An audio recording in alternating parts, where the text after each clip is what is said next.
Husband's affair with stepdaughter ends in grisly murder. True crime documentary. Welcome to True Crime Stories. In today's episode, we dive into a chilling tale of betrayal and murder set in Fayetteville, Arkansas in April 2015.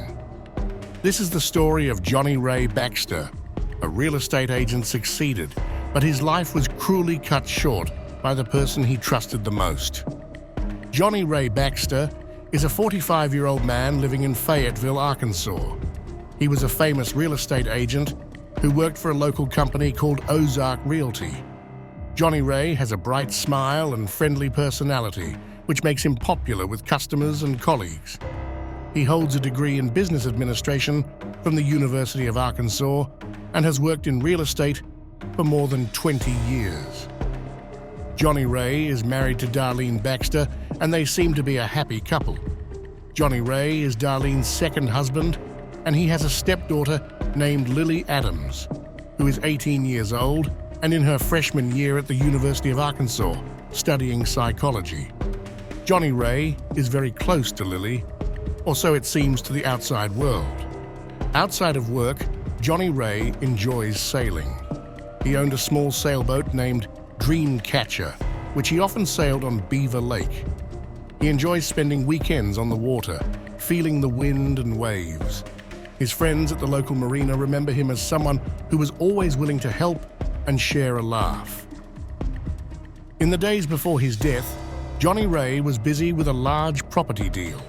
He is working hard to close the sale of a large commercial property in downtown Fayetteville. This deal was very important to him in his career. He's also planning a surprise anniversary trip for Darlene. He booked a cabin in the Ozark Mountains and bought concert tickets in Little Rock. He even picked out a special necklace from a local jewelry store, Sissy's Log Cabin, as a gift for Darlene. Despite his busy schedule, Jonnie Ray still makes time to visit local coffee shop Our Sagas every morning. He enjoys reading the newspaper and chatting with the bartenders. His favorite drink is caramel latte. On April 10, 2015, 2 days before his death, Jonnie Ray was seen at Our Sagas, smiling and talking about his weekend plans. He seems happy and excited about the future. Jonnie Ray's life seems perfect on the outside, but hides many problems. His wife, Darlene, has recently appeared stressed and anxious. She has noticed changes in their daughter, Lily, and is suspicious of Jonnie Ray's late-night work meetings. Friends and neighbors began to notice tension in the Baxter household. At approximately 7:30 a.m. on April 12, 2015, the body of Jonnie Ray Baxter was discovered. The person who found him was his neighbor, Michael Everly. Michael is a 52-year-old retired teacher who lives next door to the Baxters. Darlene called Michael, worried because she hadn't heard from Jonnie Ray since the night before.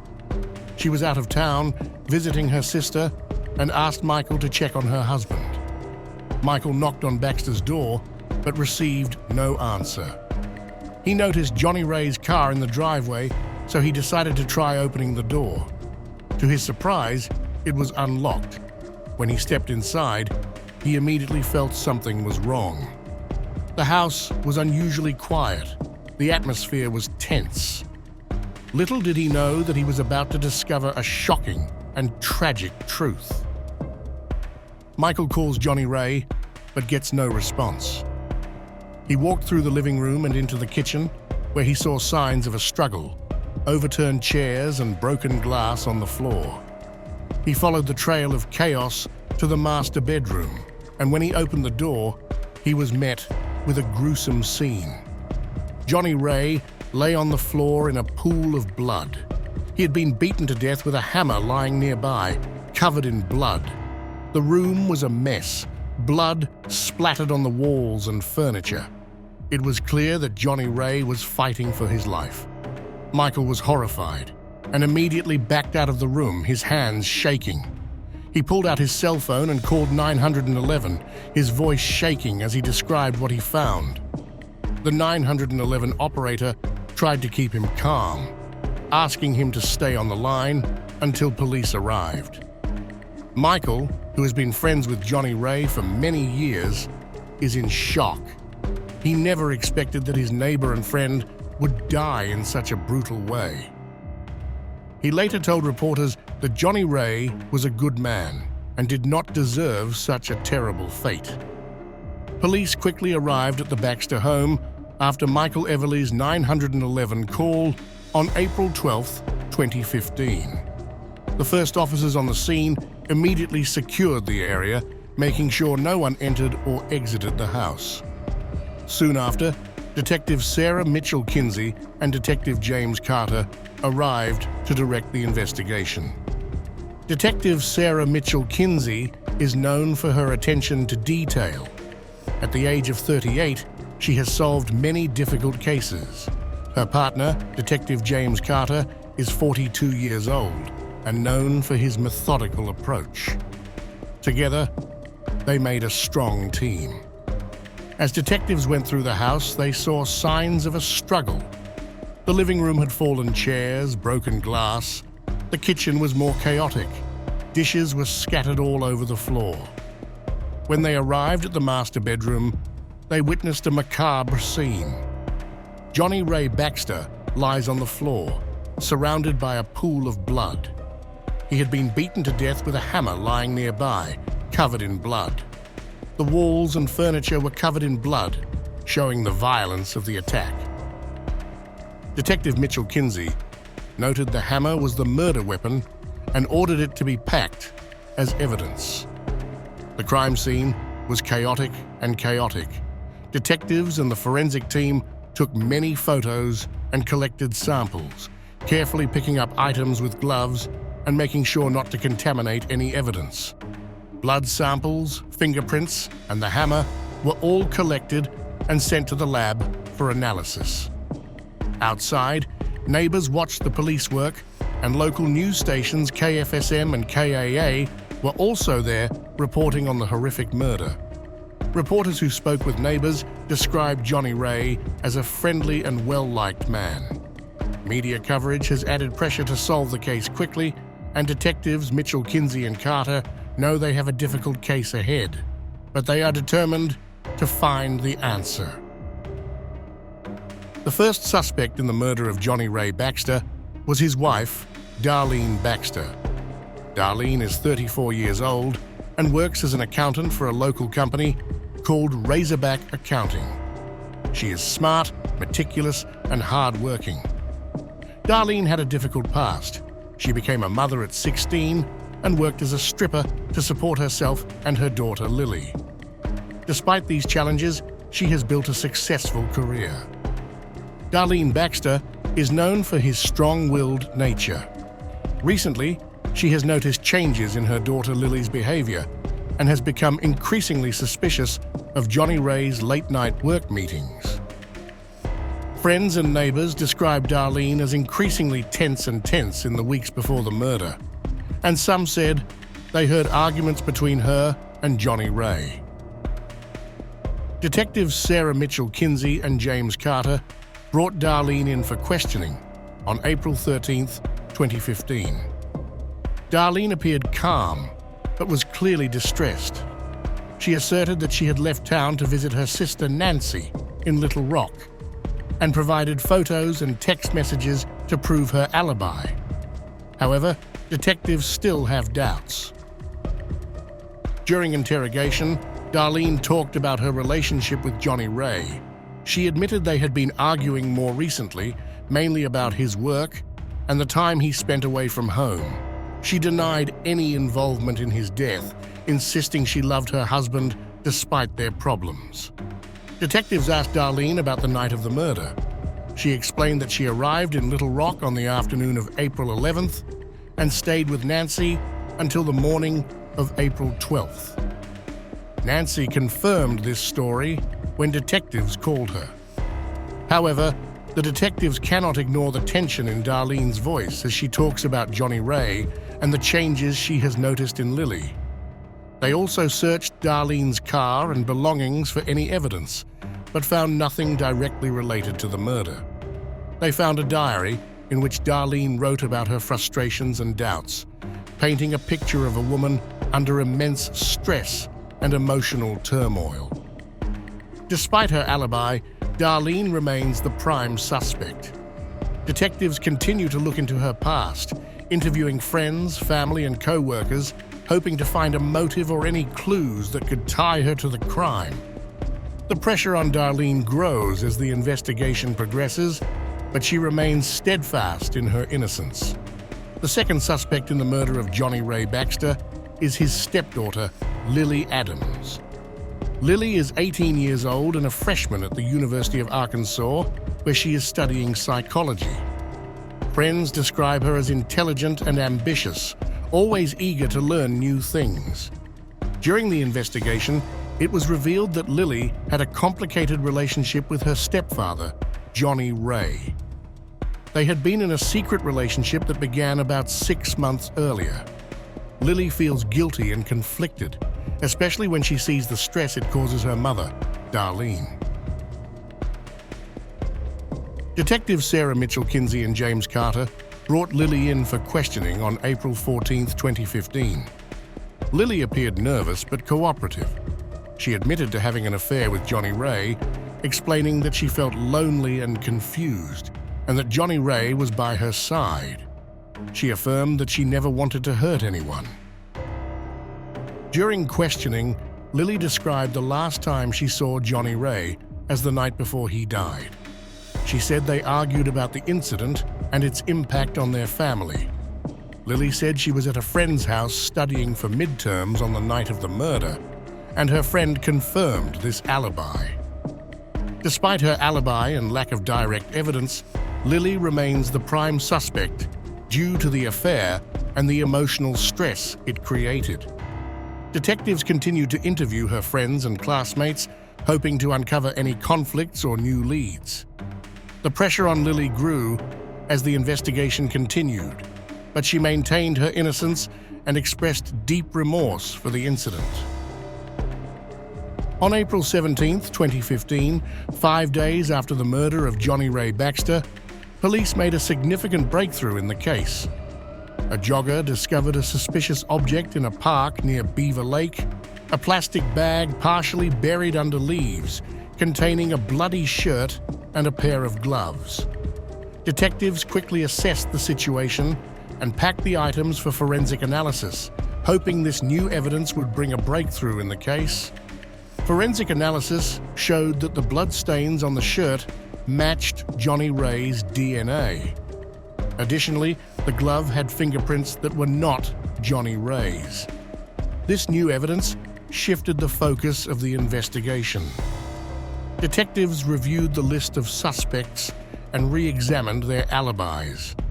They also reviewed surveillance footage from the park and surrounding areas, from which they made a surprising discovery.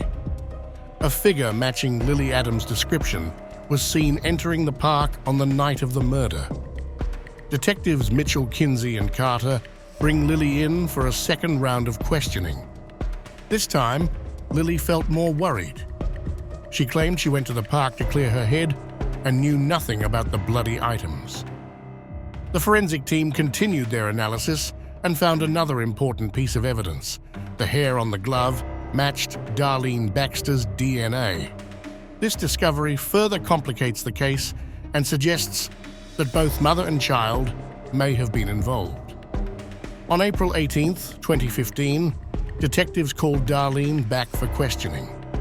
She seemed calm but nervous when presented with new evidence. Darlene admitted knowing about the glove, but insisted she had nothing to do with the murder. She said she wore gloves while gardening and could not explain how they ended up near Beaver Lake. The police are now more determined than ever to solve the case. They know they are close to discovering the truth, but need to carefully put the final piece of the puzzle together. The discovery of new evidence was a pivotal moment in the investigation, providing vital clues and strengthening the search for Jonnie Ray's killer. The third suspect in the murder of Jonnie Ray Baxter is his ex-wife, is known for his hot-tempered and aggressive nature, controversial relationship with Jonnie Ray, and never approved of his marriage to Darlene. Detectives Sarah Mitchell Kinsey and James Carter decided to bring Darlene in for questioning on April 19, 2015. Darlene arrived at the police station defiant and uncooperative. She is famous for speaking her mind and not holding back her opinions. During the interrogation, Darlene admitted that she and Jonnie Ray had a bad relationship. She describes their marriage as tumultuous and full of controversy. Darlene expressed his disdain for Darlene, calling her a home wrecker and blaming her for the end of his marriage. However, Darlene vehemently denied any involvement in Jonnie Ray's murder. Detectives asked Darlene about her whereabouts on the night of April 11, 2015.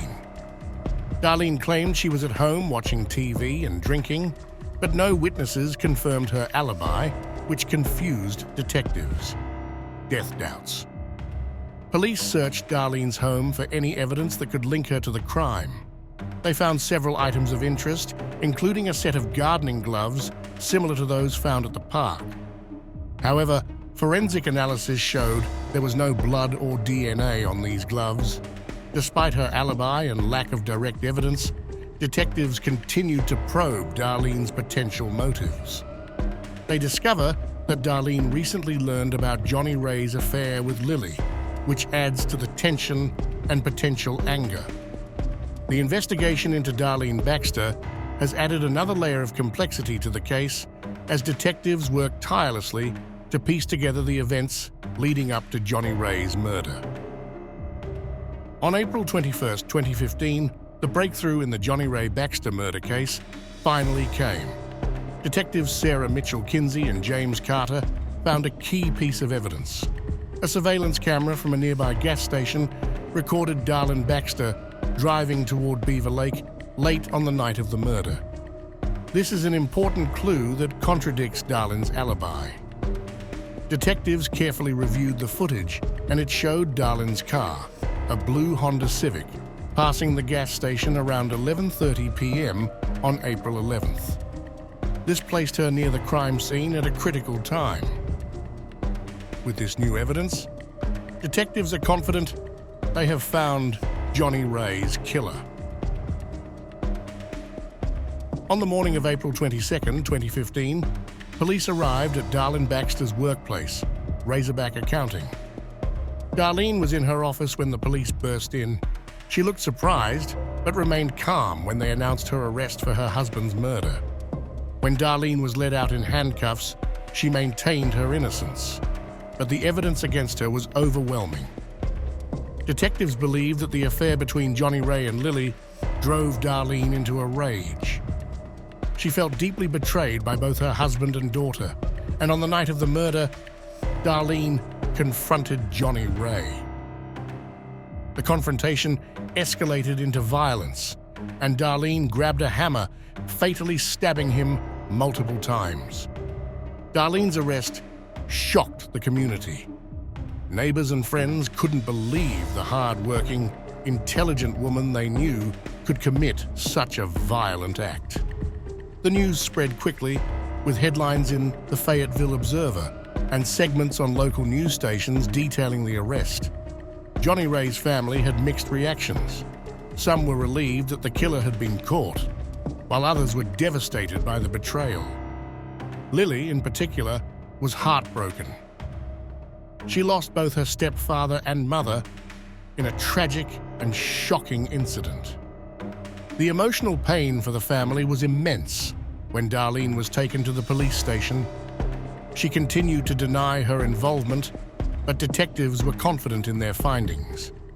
Surveillance footage, combined with forensic evidence and Darlene's conflicting statements, painted a clear picture of her guilt.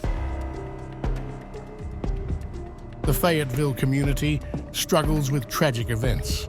The murder of Jonnie Ray Baxter revealed deep family secrets and left a lasting impact on those who knew him.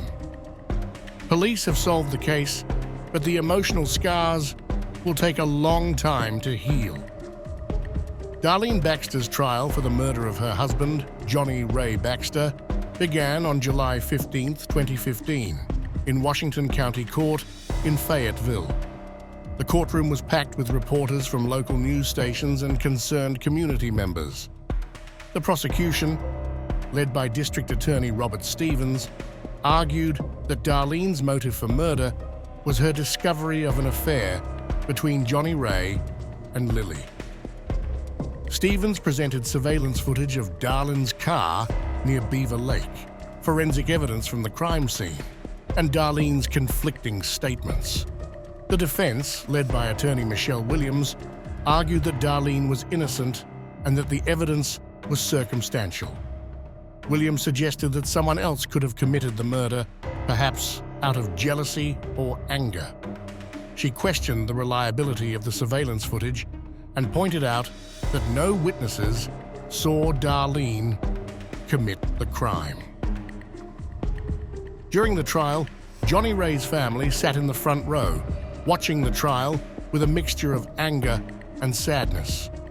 Lily, in particular, has struggled with the emotional burden of the trial, losing her stepfather and now facing the possibility of losing her mother to a long prison sentence. After 2 weeks of testimony, the jury deliberated for 3 days before returning a verdict on August 3, 2015. The jury found Darlene Baxter guilty of first-degree murder. The courtroom was tense as the verdict was read. Darlene appeared unmoved, while Jonnie Ray's family hugged each other and cried. Judge Lisa Everly sentenced Darlene to life in prison without the possibility of parole, saying the evidence clearly showed Darlene's guilt and that the crime was the result of betrayal and intense personal anger. The judge expressed sympathy for Jonnie Ray's family and hoped the verdict would bring them some measure of relief. Reaction to the verdict was mixed. Some in the community feel justice has been served, while others believe the sentence was too harsh, considering Darlene's difficult past and the mental stress she endured. However, Jonnie Ray's family is relieved that the ordeal is over and that the person responsible for his death must be held accountable. The trial and sentencing marked the end of a tragic chapter for the Baxter family and the Fayetteville community. The murder and its aftermath left deep emotional scars, but the verdict brought a sense of justice and a step toward healing. Darlene Baxter then began serving her sentence at the Arkansas Department of Corrections, with limited visits from family and friends. Lily Adams, now 19, returns to the University of Arkansas to continue her studies in psychology, grappling with guilt and grief over her role in the incident that led to her stepfather's death. The detectives involved in the case, Sarah Mitchell Kinsey and James Carter, continued their work, with Kinsey recognized for her role in solving the high-profile case, and Carter moved to the task force Northwest Arkansas Drugs. The impact of Jonnie Ray's murder lingers in the Fayetteville community, as neighbors and friends remember him as a friendly and successful real estate agent who enjoyed boating on Beaver Lake. The local Rotary Club held a memorial service in his honor, and a plaque was installed at the Fayetteville Town Center to commemorate his life and contributions to the community. As time passed, the scars left by Jonnie Ray's murder began to heal, though the memory of the tragic April 2015 event remained a part of Fayetteville's history. Tragic case of love, betrayal, and murder serves as a stark reminder of the complexity of human relationships and the devastating consequences of uncontrolled emotions. Please ensure to like, subscribe to the channel, and activate the notification bell to stay updated on all the intriguing cases in the True Crime Stories series. Be the first to discover dramatic and thrilling crime stories.